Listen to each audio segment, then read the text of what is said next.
So, onto the maps naman na pwede natin ipakita ngayon, ano ba yung mapa na pwede nilang laruin? Like what you've said, talagang mas malakas yung mga players dito ng Pacific Macta pag nasa GR side.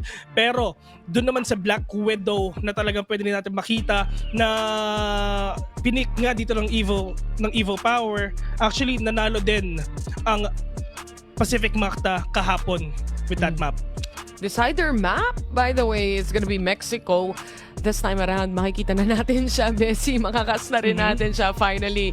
And with the first map pick that we have, syempre, nandyan yung Black Widow, very much default map na nakikita natin, a favorite para sa mga fans. But other than that, it's picked by EP, first of all. At syempre, para sa side ng Pacific Macta, if they wanna take this win away quickly or as quickly as they can, first map pa lang na pinili ng kalaban, dapat sana makuha nila. Yun nga, it's all about the momentum nga na talagang pwede mo i-shake dito. Lalo na kung ganun kalakas yung kalaban mo. Yung EP nga yesterday. I mean, yes, talo sila dun sa first game na yun. Dun sa kalaban nila yung Basha Gaming. Pero malay mo, makabawi sila ngayon. There's a lot of things to be considered right now dito sa game na to. Doon sila sabi natin kanina, pag si First, pag hawak-hawak niya yung sniper, this is gonna be a really tough battle if ever makita mo siya. At lalong-lalo na, andyan naman si Revenge para makipag-away nga sa kanya. Pero here we go, map number 1 already. PM versus EP. China versus Philippines. Let's see kung sino mananalo. Revenge. Nakapitas na agad ng isa with a sniper. And now, we are bound to see kung ano ba magiging retaliation, syempre, ng PM or ng EP rather, pagdating sa ganitong scenario. Apat na lang din sila, so it's a 2-2 split na nakikita natin sa pagbabantay ng mga sites. Pero matindi yung side nga ng Pacific Macta dito. Lahat sila sama-sama ng B. There's gonna be a top battle if ever talaga makita nga ni Mino to. Pero pag wala ng smoke, malay mo talaga makapasok na rin sila kasi right after that moment, they have that entry point already. They have that go single before they go in. At yun ang ginagawa nga natin ngayon. Pero yung mga nades kaya binapato nga ng EP wala talaga nagagawa. Pero Pacific Macta, si Emba at si Adrian nakapasok na. At napakadaming nades binapato nga nila in order for them na madali pa yung rotation dito ng EP. A very strong start mula sa side dito ng Pacific Macta. Makakapag-plan din sila agad-agad ng C4. A good entry to really surprise kung sino nag-aabang. Pero first, mukhang nakasilip towards B window. Makakaisa pa ba siya? Yan ang tanong. Justin, well aware sa sitwasyon na meron din sila. Habang yung isang player naman na kinabaliktaran ni ZYK na si YZK, makakakuha pa ng isang pitas kahit papano. 2v2, make it a 2v1. First, the only man remaining right now, kalaban pa rin si Justin Josie Aldrin. Dito is gonna be a really tough battle if ever talaga makapatay pa siyang isa. Pero feeling ko hindi na kasi uubos na ng kalaban ng Pacific Macta ang buong EP ngayon. Pero, doon sa nakita natin doon sa ginawa nga ng Pacific Macta doon, actually talagang ino-overpowered, ino-overwhelm talaga nila yung EP kanina para makapasok sila. Tulad ng sinabi natin, it's just that smoke ang nagpapigil sa kanila. Then pagkawala nun, tara, game na. Napakalaking bagay din ng first pick dito ni Revenge towards LA kanina. And YZK, this time around, siya ang unang makakapitas and that's towards Aldrin.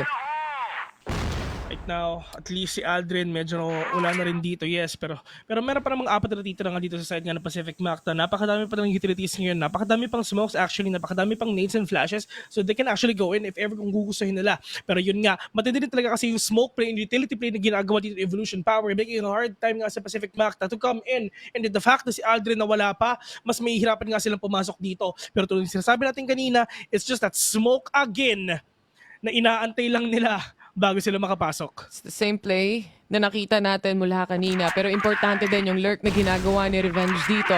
And kung meron siyang mabibitasan, it make a little bit of noise para hindi mag-rotate agad. Pero dalawang nakaabang pagdating sa B main. And so far, masakit yung damage na yan. Pero mahuhuli pa rin nila si Zay. Actually, sobrang sakit nga nung kasi high-low position, dalawa pa yung tao doon, crossfire din talaga kumbaga yung mga pinapakita nga nila. Pero pagdating naman dito sa Pacific Macta, dalawa na lang natitira. Si Jocelyn at Zyke lang dito, paano nila gagawin to? Kundi apat pa yung kalaban nila though. Pero malay mo, makayanan pa. EP, less than a minute left on the clock right now. Paano nila papasukin to, Bessie? Justin, inside his position, hawak-hawak ni Aljon itong bomba. Pero kailangan mo rin talaga na mapatay si YH or si Mino. Pero si Mino handa na sa entry na gagawin nga Justin. He's gonna fall down. Aljon as well. And at least, EP, nakabawi na ng isang puntos. 1-1, magiging score natin for the meantime. At lugi kasi may taga-abot ng tubig sa kabila eh. Oh, lang ganun. May water boy sila. Lugi! Lugi! Lugi sa Waterboy, boss. Ibang klase. Kasi nga, syempre, alam naman natin yung mga players ng EP dito, uhaw na uhaw na sa panalo. Pero yung Pacific Macta, nandyan sila para punan yung pagkauhaw lang din nila. Kasi nga, of course, yung Pacific Macta, kung napapansin natin, they're in a loose streak. Ever since last year, sa totoo lang. Pero pagdating nga dito sa tournament na to, at least bumabawi na sila paunti-unti. But now, revenge. Makikita pa sila ni First. Oh, yun na nga. what? What a shot! Nakita mo ba yun? Hindi ko nga ata nakita yung noon ni Revenge doon eh. Hindi ko alam kung paano na napatay yun, pero good job, First. Last mo na yan, ha? First and last, ika nga. Justin pushing in. Kaso nga lang trade mula kay Aldrin, at least makakasagot sila pabalik. Pero losing 2 players on the side of Pacific Macta here makes it a little bit tougher. Lalo na, meron nang nagpa-flank sa kanila si YH yun at baka mahuli si Aldrin anytime soon. Oh no, mahuhuli na nga talaga si TFM, hindi siya tumingin sa likod. Pero yun nga lang, hindi talaga na-flickan ni Aldrin agad dito si YH. Pero si Aljon bumabaw dito kahit papano. Yung ulo na nagpapakita, pero si Syke medyo hindi ata nila natamaan dito. Pero ito na yung reinforcement na pinapakita nga nila. Si Mino bumawi pero siya yung mawawala. Putting it on 2 vs 3 already. Si Aljon super low on HP. Pero feeling ko kayang-kaya pa. Less than a minute left right now. Pero yung bomba, medyo malayo pa. Still unaware if ever kung ilan ba yung tao dito sa B and A. Pero maganda tong posisyon ni YZK. Nasa gitna lang siya. Just trying to listen yung sound cues na pwedeng gawin ng Pacific Macta. They're cutting down noise para sa Pacific Macta. ZYK, makaka-push in ba? Mukhang unaware pa si YZK dito at sa iba siya nakatingin. Sakto yung sandwich play nila. It's a 2v2 scenario with 25 seconds remaining para ma-plant yung C4 nila. Saan sila pupunta? At sa gitna pa ni YH yun. Nakatawid ang isa pero mahuhuli din mula sa stage. And that's gonna be EP's round. Actually, sobrang sayang nga. Ang plano dito ng Pacific Macta is play together and try to pick off one if ever talaga makakakuha tayo ng trade. Pero hindi nila nakuha yung trade. Forcing them to a 1v1. Pero naging problema, naging 2v1 pa. Kasi nga handang-handa ang EP dito sa lahat ng pwesto sa binpuntahan nga ng Pacific Macta. Pero ngayon dito sa round na to, they need to switch up the pace. Medyo babaguhin muna nila. At kailangan ng Pacific Macta, kailangan laruin ng EP yung laruan ng Pacific Macta, hindi ang Pacific Macta ang naglalaro sa laruan ng EP. Little bit of a change pagdating sa B set na nakikita natin ngayon. Mas pushed forward na yung EP dito at nag-aantay. Habang ang Pacific Macta naman, more on the spawn setup na gusto sana nilang makahanap ng pitas possibly. Kasi kanina napapansin na nila eh. May lurk na tayong nakikita from YH for example. May mga flanks na rin. And maybe mid is a possibility for them to open up. Nakondisyon nila na laging nag-hold back dito yung EP, just waiting for the perfect opportunity for them to pull that trigger before they go in. Pero ang problema, si Aldrin handang-handa siya sa lahat ng dagok na papunta nga sa kanya. Si Zai biglang nawala. 5 vs 4 already. I mean, yes, si Mino low on HP. Pero ang problema, tatlo naman ang low sa Pacific Macta. Well, actually, kahit namatay dito si Zai, okay lang yan eh. Kasi tatlo naman yung naging low dun sa kalaban niya. Medyo masakit nga yun, pero makakadalawa si ZYK, punishing at least some of the majority actually of the members mula sa EP. Namatay na rin yung nag-aantay kahit papano sa backside. At ngayon, open na open ang A para makapag-plant sila all the way from LA. Lower Antipolo. Long A. Kahit ano pa yan, YH. Si Revenge ang una niya makikita. Medyo mahirap nga to, Bessie. Meron pang smokes dito. Yung mga players nga ng EP. And syempre, lalong-lalo na kay PM. Dalawa pa yung lead sila. Tingnan kung makakabawi pa. Si Revenge yung nakita niya. I mean, yes, natama siya ng konti. Pero at the end of the day, apat pa yung kalaban niya. Kalipat ka lang yung mga nakikita niya. Yes, nakapatay ng isa. Revenge super low on HP. Papatugisan sana dun sa may box. Pero napakahirap nga na to. Kundi kasi sila Justin handa na.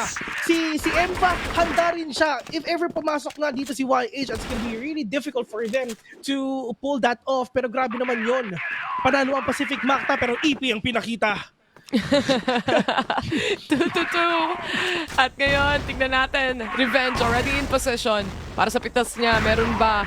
He's gonna be falling back a little bit. Pero isang magandang opening na nagawa nila sa mid kanina. Completely controlled na wala nang magawa, walang kalaban-laban. Yung last member na LA kanina. Ito yung maganda, Bessie, napapakita na ng Pacific Macta yung lakas ng Pinoy. And syempre sila lang naman yung representative natin dito, 'di ba? At saka yung lahat ng mga players dito, syempre lahat sila nakatingin dito sa Pacific Macta. Lahat sila kinakabahan kung paano ba yung mga ipapakita nga nila. Pero at least, Pacific Macta, handang-handa sila sa pwedeng ibigay nga ng EP ngayon. Well, nung naglaban ngayong EP and Baisha, well, talagang sobrang close nga rin talaga. Dumating pa tayo sa punto na nag-OT pa nga yung iba. But for Pacific Macta, at least sobrang smooth sailing lang yung laban nila. So far, it's a 2-2. Anything can happen kahit pa paano. But EP still holding the same position that we've seen on towards mid. Si YH, hindi makakasurvive. Si YZK naman, paakyat ata.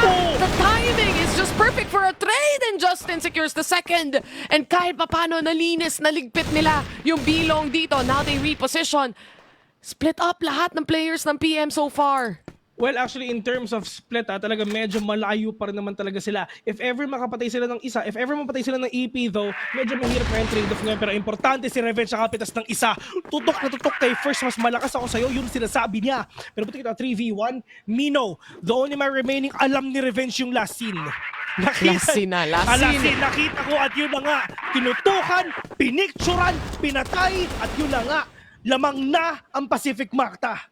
3-2 it is para sa side nila. And they've been pretty much diligent in clearing corners here, perfecting the timing. Kahit na may narinig sila sa water, they still made sure na tignan pa rin ang left side. Pero paunahan sa posisyon at mukhang EP ang nakaabang. YH, good for 2. Maghahanap pa siya at in the hunt pa so far. Pero mukhang mapapaatras na lang. Back out na lang muna. Okay na yun. Eat and run ang tawag doon. Diyos ko. Eat and run, Bessie. Tanong pa yung pangalan ng pinsan mo.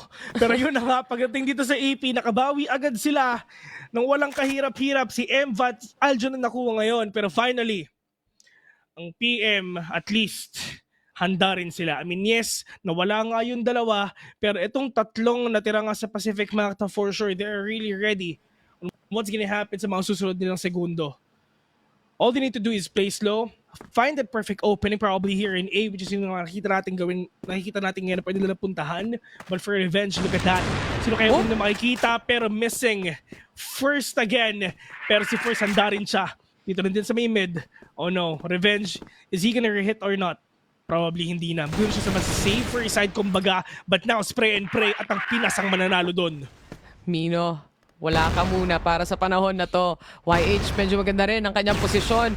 Pero will it work out? Nagbabato siya ng kanyang mga utility play dito. Aldrin on the other hand, masakit din yung damage na natanggap niya. Dalawa from A-short. Sinusubukan silang i-pincer. Hindi pinala napaplant yung C4 pero nasa loob sila ng site. Alam nilang ipupush sila once na marinig yung tap na yan. At nasa kamay nga ni Revenge para maka-pick off nga ng isa. Pwede nilang i-bait yung pagpaplant nga ng bomba tapos bigla siya magsiswing. Pero ang problema, si Justin ang natira, tatlo pa kalaban niya on 1v3 clutch at see if ever kayang-kaya ba niya. 35 seconds in mga tropa, Justin dumidiretso na, makakapatay ba? Pero mukhang wala pa lang siya nakikita kahit isa, pero yun na. YH nakabawi na dito and 3-3 na yung scoreline natin ngayon. Kung anong nangyari yesterday dun sa laban nga ng Baisha, parang gano'n din talaga, sobrang close na pinapakita nila. Hirap tapatan ng tatlo, especially kung na-drop pa yung C4 sa loob pa ng mismo site. They fight for position towards long A yet again. Revenge nakaabang na with the Tignan natin kung meron siyang mahuhuli dito dahil mukhang inaabangan na rin siya ni YZK. Yeah. Ito iniwan nila yung C4, yes. Just try to find someone, probably play for picks na talaga yung nasa isip nila in order for them na to determine kung saan ba yung perfect site nga talaga na pupuntahan. But for Pacific Macta, it's just itong contact play na talaga na pinapakita nila all towards B. It's just that smoke lang din talaga yung nakakapagpapigil sa kanila. Tulad na nangyari ng tulad na ng round number 1 actually. Pero si YH maganda yung position niya. Actually, medyo off-angle to. If ever nag-push ang Pacific Macta, baka maunahan siya. Pag nasabi yung mga utility, sasabi yung mga flash. Pero ang problema, si Emva, mapapatay na siya. At good opening na yun. At least yung isa, patay na. At si YH yun. Which is yung pinakamataas na kill so far sa game na to. Tsaka kahit flash na siya, meron pa rin siyang napitas kahit pa paano. Nakaisa pa rin siya. Making it a 4v4 ngayon. Smokes, meron ba? Towards mid, meron. Pero flashes, kumbaga inaabangan na rin ng PM eh. May magpupush ba dito o wala? And then magre-reset tayo ng play na gusto natin gawin. It's much of a 2-1-1 split na nakikita natin ngayon. Actually, si Revenge, waiting patiently if ever talaga makakapala siya. Pero Nino, wala siyang idea na meron pa tao sa may likod. Asan yung trade-off? Pero that is a trade na ginagawa nga ni Emva. 1-to-1 trade lang ang ginagawa nila. Still 3 versus 3. And ang sabi ni Revenge, tol, yung A open to. Lalong-lalo na si Aljo nasa loob na. Pero first, oh no, this is gonna be really difficult if ever makakuha nga siya. At yun na nga, first we'll catch one already. We'll read out 2v3. Lamang pang EP. Pero in terms of positioning, hala, lamang pa rin ng EP dito kasi nga yung bomba nakadrop pa at si First buti na lang nawala pero from afar that is why ZK bumabawi pa 1v2 Revenge only man remaining with an kaya pa ba? Dalawa makakatapat niya kung sakaling lumabas siya dito. May isang nasa water at isa namang nakaabang Ice na. Revenge good for one Nasa pero baba. hindi niya alam merong nasa baba. He almost gets it though. Revenge very low on the HP. And Zay, siya na lang daw ang kukuha ng kill. EP secures this round. That is an almost pistol kill na magagawa nga dito ni Revenge no? Pero it's just EP. They have better positioning and in terms of information, alam niya kung saan talaga manggagaling at in terms of time as well, lamang doon ng EP. Pero Aldrin, maganda pa ang kita ito nakapagisa ng isa pero Mina bumabawi pa. Pero yung mga players dito Pacific Mac dire-diretso na. Oh no, yung isa hindi pa namatay pero wala silang idea from afar. Galing nga behind din na si YH nandun na, nag-aantay para sa kanila. Pero lamang pa rin tayo on the 3v2. Mino, wala na. Make na 3v1. Zay, dire-diretso siya. Dalawang kalaban niya. Yung bomba na plant na. Pero si Revenge at si Aljon, magkasama lang sila. Tumama yung nade ng kaunti. Ay! Revenge goes down. Behind the smoke, nag-aabang. Si Aljo, nakaabang na rin dito. And Zay, Alam niya. kaya niya bang mapunish? Ay! A little bit of a damage here and there. Naglalaban na, nagduduelo Ay! yung dalawa. Pero in the end, EP. Grabe yung mga kills nila dito even through the smokes. Nahuhuli at nahuhuli pa rin nila.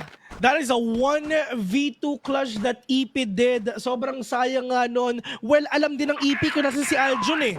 Wala siyang pupuntahan dun eh. Kahit magpakita nga siya, kahit mag-swing siya sa iba, at least dun siya manggagaling. Pero dun sa pagtanong ni Aljon na makikita na sana yung last positioning nga dito ng EP, sobrang sayang din talaga na hindi na nakuha, na handa rin ng EP dun sa gunfight na yon. Pero dito naman sa pinapakita nilang round ngayon, tulad ng ginawa nila kanina, actually, medyo slow lang din talaga. At yun nga, di ba? Alam ni Zay kung nasan si Aljon, Revenge will fall down through that smoke, pero kitang-kita pa rin niya like what you've said. Yun, no? It's a duel. Anyone could win. Paunahan maka-headshot, ika nga. Especially parehas alam kung saan yung positioning. But nonetheless, wala siyang space para pa makapag-react o makapag-reposition sa ibang lugar. In any sense, 5-3 ang scoreline natin ngayon. Kayang-kaya pang bawiin. Ano pa? Game 1 pa lang, Bessie. Kayang-kaya pa to. Pero yun nga, di ba? Ang pumili nito is EP. EP. So, ang importante, mapa din to ng PM. Pinanganak si Oh. Aljon sa Waters. Oh. Pero let's see. Yung Tsaka pinapakita remember, ngayon ng PM. stats nila kahapon 86% GR side pero MBA nasa looban na. Sinusubukan nila pasukin at buksan ang B side and so far they've been doing a good job. Ang kaso nga lang 3v2 nasasagot sila kahit papano ng EP. Medyo palito na sila ng pwesto ngayon. Yung EP na may lamang 50 seconds left sa oras natin ngayon. Pero ang nauuna si Tropang Justin with that C4 already. Revenge is trying to fetch off one. Pero YH from afar nakapitas ng isa. Justin sobrang low na niya. At yun na nga nakuha pa ni First to. Well, alam mo sa tao lang ginagawa nga ni YH kanina. Pinapatay niya muna si Justin. Right after nun, bigla naman si Revenge agad. Kumbaga, may trigger discipline siyang ginagawa eh. Pero kailangan agad niya, ilipat nga kay Revenge kasi baka ma-flick pa sa kanya. Pero, it's just EP though. Sila nakakuha itong first half and we really get to see dun sa pangalawa kung paano nagagamitan dito ng PM at mas malakas sila dito, Bessie.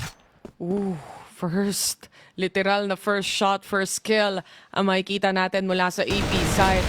And so far kanina, di ba, si YH, ang dalas niyang mag-lurk dito at parating nahuhuli yung Yeah. Pacific Macta. Ngayon na nag-swap na tayo ng sides, ganun din ba magiging sitwasyon, Justin? A little bit of a damage, sa kanan meron at mapapatay niya si YZK. You know what? ang EP dito talaga nakapasok ng sobra because of their aggression. At sobrang bilis ng round na yun. Nung sila Zay, nung sila YH, dumire-diretsyong all towards A at hindi sila napigilan nga ng Pacific Macta. It's like for EP, they know where to push. They know where to strike. At dire-diretso lang nila yon for that victory. Oh! Dalawa ang nabura para Nice. sa side ng EP doon. Si Mino na wala na rin. And ngayon, nag-aantay at gustong bumalik ni First. So far, he has been performing amazingly pagdating sa OM setup niya. Pero kaya niya pa bang makapitas ng isa? Revenge, nag-iisa lang sa A site habang yung tatlo naman nasa B pa so far. Sama-sama lang sila dito. And there's gonna be a battle between that 1v3 na pwedeng gawin nga dito ni Revenge. Sniper battle on the 1v3. Let's see who's gonna win this though. Pero ang problema, si Wise dumiretso, si Revenge na wala. Pero 3 versus 3 pa naman to. Aldrin kitang-kita ng mga ulo ng mga kalaban niya. Wise gonna plant the bomb already. At dire-diretso lang siya. Spray and pray. Wise will catch one. Aldrin as well. Putting it at 2v2. First is really low in HP. Literal na piso na lang ang natitira sa kanya. Na kahit pitikin mo to, patay na to. Lahat na ng 1 nakuha niya. First, isa, 1 HP. Lahat na pwede. Oh! At makakaisa pa siya. Justin to fall down. May isa pang gustong sumilip. At si MBA yun. Wala silang choice at all. Kasi wala Wow. rin namang smoke. Grabe naman, wala man lang siyang reaction kahit isa, nonchalant siya. Pero Oh my kitang-kita God. mo naman, first with a 1 HP, taking down 2 with a sniper at walang nagawa doon ng Pacific Macta. Pero chamba lang yun, Bessie. Pinas pa rin on top. Pinas malakas yan ang ibig sabihin ng PM ngayon. ZYK towards mid doors.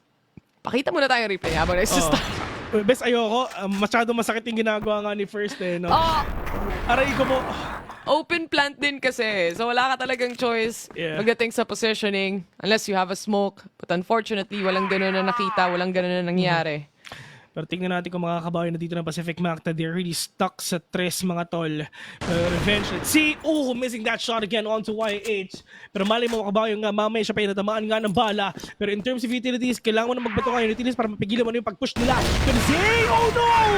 Will catch one already. Pero ito lang nga si Aldrin para patayin ka. Aldrin from afar will get Oh. that 3. But it's not yet over. Makakaapat pa ba ata siya. Pero si YZK nakabawi sa kanya.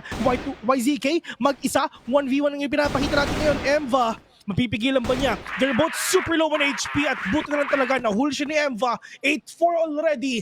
PM bumabawi na paunti-unti. Ang gandang sagutan mula sa AP versus PM dito. Especially that short A take na nakita natin mula sa side ng AP. Binibigla nila yung PM dito ng pacing but in the end nakakapag-adjust pa rin kahit papano ang PM dito. Next slide. Yeah. Next slide, please.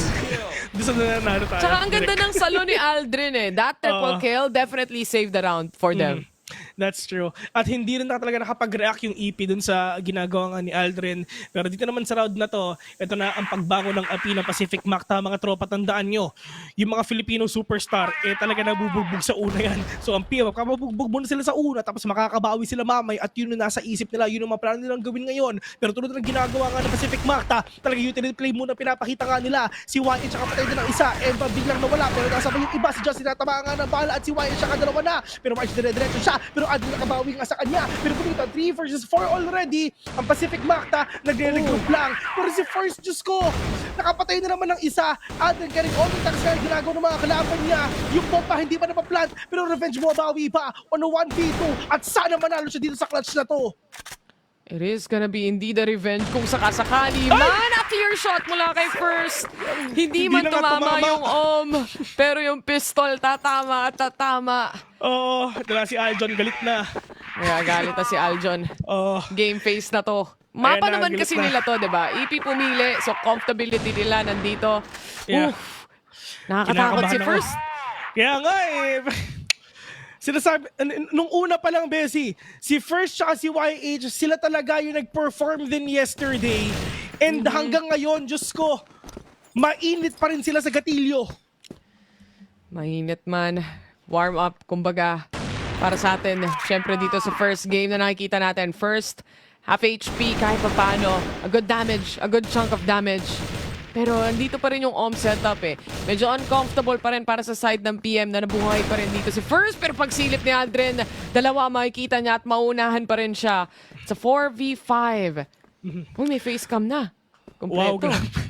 grabe naman is production. Shoutouts nga po pala sa inyo. Pero talaga makikita nga natin sa kanila kung sino pa talaga yung unang mawawala. Pero pagdating naman dito sa Pacific Mac, tama ka tropa, kalmado lang silang lahat. Si Aljon, medyo nag-aantay lang siya. Dito lang din talaga sa may mid. If ever may mag-cross dyan, if ever meron siya makita, talaga mamamatay talaga. Pero si YZK, trying to crawl, trying to lurk, trying to find someone na talaga makukuha niya for them to get that opening for them na makapasok nga sa loob ng site. Pero saan ba sila pupunta? Time. Merong posibleng magkakitaan sa long A. Pero itong mid-take ngayon ni ZYK. Mawawala si YZK. Mawawala din si Zay. Nino, ikaw ang sunod. That's gonna be a triple kill at may nakita pa siyang isa. Ay, isa pa ba? Hindi na sapat YH to catch M off guard instead. 3v2 scenario, at least making it a little bit even para sa atin. Okay na yun pagdating nga sa Pacific Macta. Si Aljon nakatatlo na at magandang opening to para sa kanila para mas mahirapan pa nila ang EP para makapasok nga sila sa loob ng site. Pero ang problema, si First, si Emva parang nawala. Pero buti kita 2v2, YH and First, low in HP, Revenge will catch that kill. Pero it's all up to one. YH the only man remaining pero feeling ko magbibina lang siya kasi alam niya na walang tao doon. At sabi ng PM, Tol, baka nandito at yun na nga si Revenge. Nakita yun. 9-5 mga tol. Babawi ang mga Pinoy. Kailangan lang ng onting stretching, ika nga, di ba? Siyempre, yung mga unang rounds, inaalam mo pa kung anong playstyle ng kalaban mo. And EP, si First, siya na naman ang first kill dito, first blood pagdating sa match sa round na to. Ito na. Onti nilang babawi ng mga Pinoy, mga tol. PM, Pinoy yung malakas, tandaan nyo yan. Alam mo ang ibig sabihin ng EP? Ano? Extreme Pinoy. Kasi nga malakas yung malakas. Extreme Sobrang lakas. Pinoy. Oo. Kasi ka sobrang lakas nga Pinoy, isipin mo, yun yung ibig sabihin ng EP ngayon. Pero, for the side of Pacific Macta, sana lang talaga ituloy nila itong aggression nila in yung moment na pinapakita nga nila. Pero pagsabog ng bomba, si Revenge nag-swing. Pero ang problema, yung mga kalaban niya nasa harapan din nila. 1 versus 3 mga tol. Empa, kaya mo pa ba? Sana kayanin mo tol. Oh no! MVA, mahuhuli din nung OM na yon. And this first game, makikita nga natin, evolution power. Literal, nag-evolve sila sa mga rounds na nakita rin natin. Yung patience play nila nandun, but once they